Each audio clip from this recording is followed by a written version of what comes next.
مجھے ایک فون آیا پچھلے سال کی بات ہے کہ جی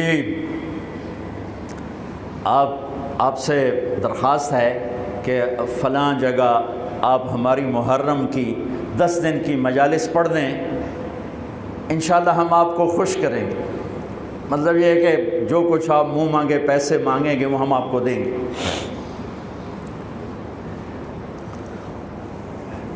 میں نے کہا میں نے نیت کی ہوئی ہے اللہ اس کے رسول کے گھر کا مراسی بننے کی۔ جس گھر کا مراسی ہوتا ہے نا دوسرے گھر سے مانگتا نہیں ہے۔ ہمارے جو مراسی آتے ہیں نا تو میں کبھی انکار کر دوں نا تو ہمارے قریب 3-4 قومیں حراج، سنپال اور ہم پرانی قومیں، تو وہ کہ اچھا ہون موڑا سی حراجاں دے بوئے تے جا منگیے موڑے کیڈے شرم والی گل ہے توڑے واسطے کیڈے شرم والی گل ہے اسی حراجاں تو جا منگیے، اسی سنپالاں تو جا منگیے، اسی توڑے پیو دادے دے میراثی آئیں، اسی توڑے کو لینا ہے۔ تو وہ ایسی بات ہوتی ہے کہ انکار کی گنجائش نہیں چھوڑتے۔ کہا سے تیرے دادے پردادے تو لیندے ہم نے توڑے دیرے تو لینے ہیں، اسی کیوں جا بھی دوے دارتے تھے دوے بوئے تھے۔ میں نے کہا میرے بھائی میرے لیے تو سارا سال ہی محرم ہوتا ہے، میرا کوئی بیان اس گھر کی تعریف سے خالی نہیں ہوتا ہے۔ کبھی کوئی نکل جائے بات ادھر ادھر تو وہ الگ بات ہے کہ میں نے نیت کی ہے کہ میں اس گھر کا مراسی بن کے مرنا چاہتا ہوں۔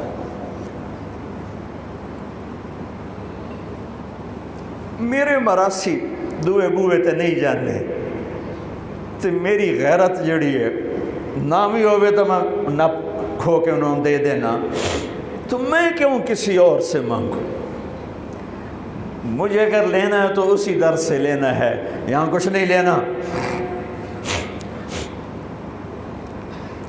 بنو امیہ کا بادشاہ ہشام بن عبد الملک طواف کر رہا تھا حج میں، حجر اسود پہ آیا، جگہ نہیں ملی، دھکے کھا کے واپس ہو۔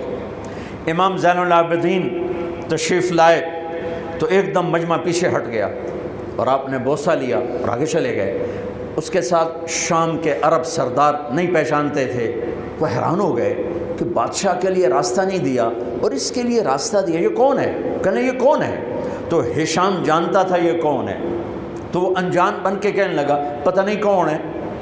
تو ساتھ فرزدق شاعر کھڑا تھا، کہنے لگا میں دسا کون ہے؟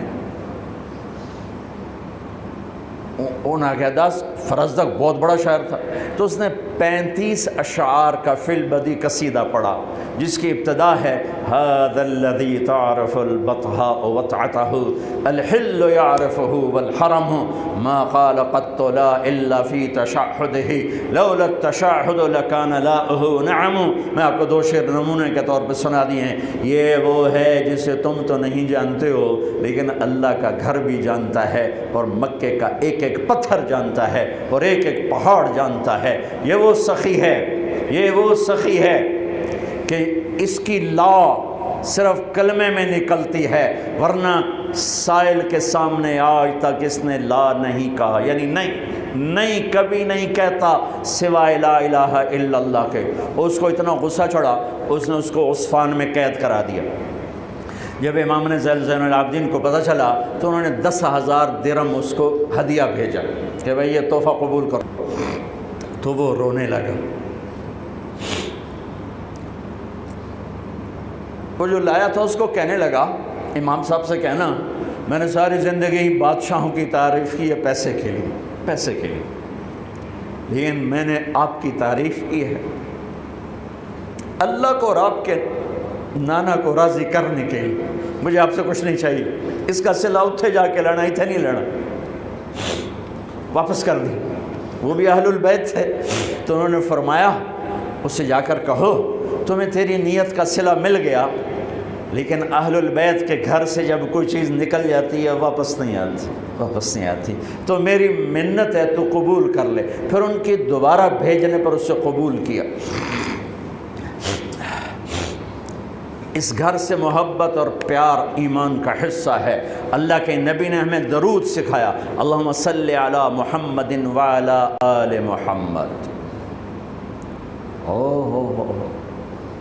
اللہم بارک علی محمد وعلی آل محمد. تو کیا صرف 10 دن اس کا ذکر کیا جائے گا؟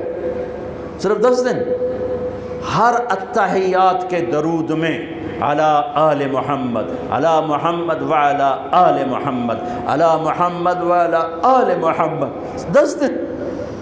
اور اس پر بھی بھاؤ تاؤ کیے جائیں کہ اتنے پیسے، اتنے تو انہوں پیسے دیں گے، آ جاؤ. یہ ہر دن کا ذکر ہے. جیسے ربیع الاول کے 12 دن آئے، چلو بھائی جلسے کرو، میلاد مناؤ. یہ سارے سال کا یاد، میرے نبی کی یاد سارے سال کے لیے، ساری زندگی کے لیے، ہر ہفتے میں، ہر دن میں، ہر گھنٹے میں، ہر منٹ میں، ہر پل کی چیز ہے. جو پل نبی کی یاد سے غافل ہوا وہ تو اندھیروں میں دھکیل دے گا. ایسے میرے نبی کا گھر ہر پل یاد کرنے. کیوں بکروں کی طرح ذبح کیے گئے؟ عبداللہ ابن عباس نے خواب دیکھا، 61 ہجری جمعہ کا دن، 10 محرم. ہائے، میرے نبی کے ہاتھ میں بوتل، اس میں خون ہے اور زمین سے خون اٹھا کے ڈال رہے ہیں. کہا یا رسول اللہ یہ کیا ہے؟ کہا یہ حسین اور اس کے ساتھیوں کا خون ہے، میں جمع کر رہا ہوں، قیامت کے دن میں ان کا مقدمہ اللہ کی بارگاہ میں پیش کروں گا.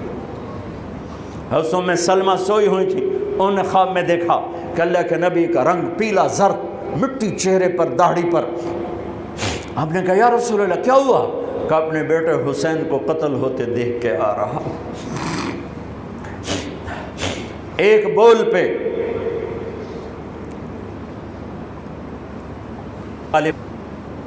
میں کبھی تفصیل میں اس قصے کو نہیں سنا سکا کہ میرے جذبات میرے اوپر غالب آ جاتے ہیں، میرے الفاظ بکھر جاتے ہیں، ٹوٹ جاتے ہیں، میرا بند ٹوٹ جاتا ہے. لیکن اس کی متھ کیا ہے؟ یہ کیوں ہوا؟ یہ اس لیے نہیں ہوا کہ 10 دن رو پیٹ کے تم چھٹی کرو، اس لیے نہیں ہوا. ایک سبق ہے، ایک پیغام ہے کہ اللہ کو راضی کرنے کے لیے اتنی بازی لگانی پڑے تو لگاؤ، سب کچھ دینا پڑے تو دے دو. یزید نے تخت پایا، حسین نے اللہ کو پایا، شمر نے دنیا پائی، اہل کربلا نے اپنے رب کو پایا. کس کے سر صحرا باندھا گیا؟ کس کے گلے میں ہار ڈالے گئے؟ کس کے سر پہ عزت کے تاج سجائے گئے؟ آج میں شمر کے لیے کون ہے جو اپنے بچے کا نام شمر رکھنے کو تیار ہے؟